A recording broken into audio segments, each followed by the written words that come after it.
focus on what we are doing in UNP this morning. This quote was given to me by Prof. Wan, and it was a great quote by Elizabeth Mann Borges, who is also known as the mother of the oceans, who died in 2002. And dark blue, that is the ocean, is beyond national jurisdiction. And if it is beyond national jurisdiction, it's almost lawless, There are no hard and fast rules. Cowboys rule the oceans, or even pirates, even today. What we have here is really a vast span of area. So, Dr. Wisi had mentioned also about understanding the ocean's governance. There must be laws, Currently today is the UNCLOS, or the UN Convention on the Law of the Sea. The ocean is large, but it's also full of richness, biodiversity, but also on the surface of the ocean, you'll have mining, mineral mining, manganese. Okay.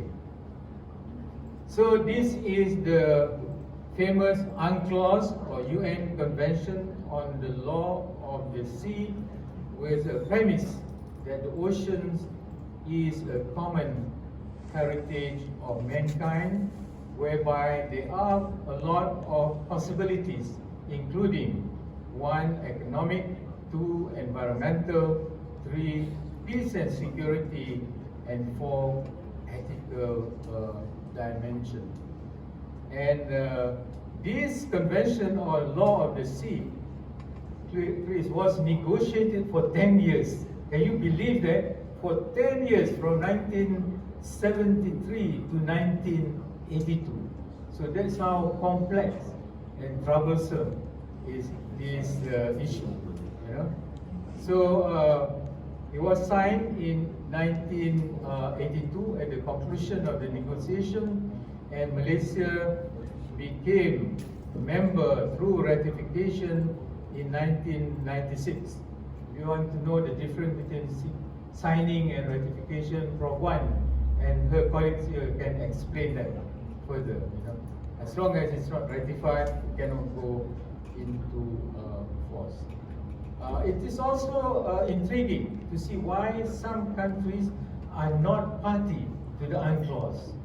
And one of the notorious countries is not Tuvalu or Papua New Guinea, but the United States of America, who had never been, although they were instrumental in the negotiation of this UNCLOS, the scientific community, but the government never signed this treaty. It's the US. It's the US. They don't want to be bound by laws and regulations. It's just like today. One of the reasons they said, oh, you think you want to be a party? What if you go to the moon and spend make all those investments? You want to claim also some of those? So they don't agree with that. So that is why US is never a party to the UNCLOS. Just like they are not a member, of the International Court of Justice in The Hague. Kalau tidak, banyak dah masuk dalam lockup tu, the generals and all. So let me just share with you why marine governance is important, why Malaysia should be part of it. And in fact, we have been practicing that as part of UNCLOS. And here I cited some examples. The case of Ligitan and Sipadan, the case of Batu Putih or Pedra Barranca, Middle Rocks and South Ledge. So, consistent with UNCLOS, we brought those cases to the International Court of Justice. In both cases, Malaysia respected the decision.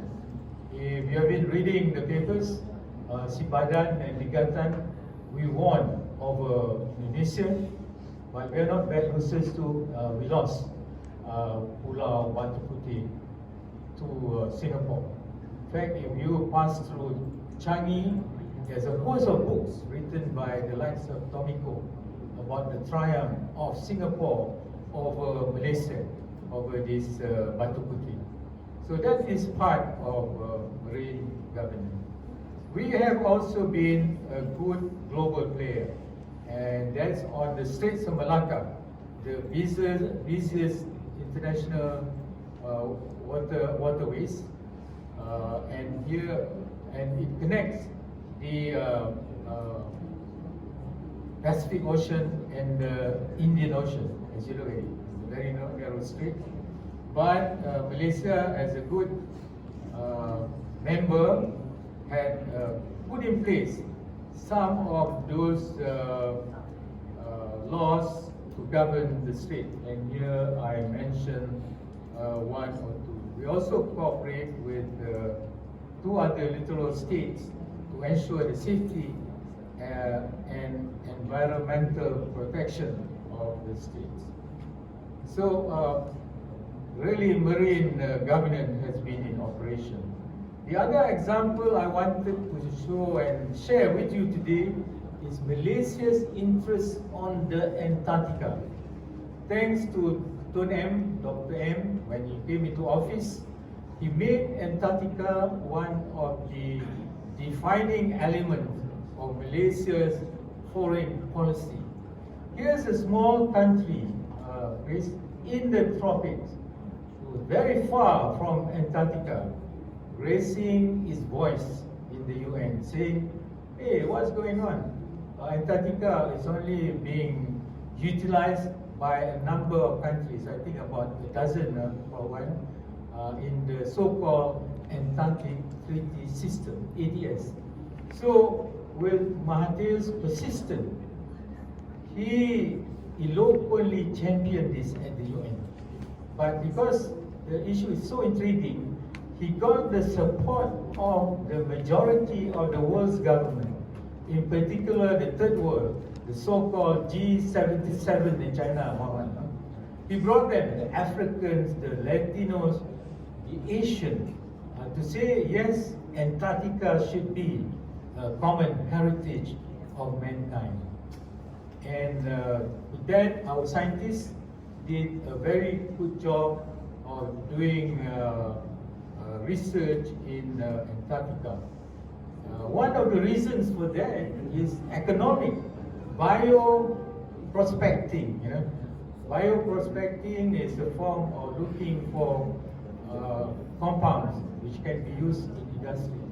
There are many uses of the enzymes in Antarctica, but what should interest all of you here, Jasmine, is one enzyme found in some fish in Antarctica, which can make ice cream stored under room temperature. I'm not sure whether it has been commercialized now, right? But that's one intriguing example. Right? Imagine ice cream taruh kat sini, tinggal di situ, tak payah pakai fridge. So that's the power of Antarctica. And for Malaysia, it is under the ambit of the Sultan Mizan Antarctic Research Foundation. When this interest heightened in Malaysia, Tuanku was the Agong.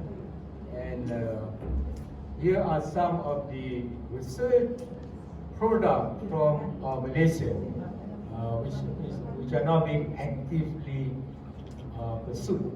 But just to conclude on this particular point, this is one bone of contention of the rest of the world against Mahathir. You know why? The ATS countries invited Malaysia to be part of the club, the elite club, of the 12 countries. We are not member yet, right? But we are guests, important guests. Here, ladies and gentlemen, is a good illustration where good science done by our people convinced the government we have to play along. It is good to be a member of this Antarctic treaty system. But the last issue here about governance again is another area called biodiversity beyond national jurisdiction. This is again the ocean just now, where there's no law. To make a long story short, currently a new treaty is being discussed, whereby we are developing a legal regime to address this rich biodiversity beyond national jurisdiction. Last, I still have time, 6 minutes. Last one, I cannot leave this talk by not addressing to all of you on the COVID-19. Whichever we look as ordinary citizens or as academics and scientists, as Sir Peter Gluckman, the former science advisor to the Prime Minister of New Zealand, said, the COVID-19 crisis represents the biggest science diplomacy challenge the world has faced together since the Second World War. I think all of you would agree with that. That is the real reason why we are around. But ladies and gentlemen, I'd like to appeal to you as you help the policymakers, the politicians, find their way here. You must tell them, while saving human lives and rebooting the economy, which the Malaysian government is also doing it now, while human life and economy are two utmost priorities for government, when developing their stimulus packages, they must not forget nature. After all, the root cause of those zoonotic diseases, such as COVID-19, is the destruction of wildlife habitat. And the framework for that is the post-2020 Global Biodiversity Framework, the subject of another lecture, if I'm invited back, Dr. VC.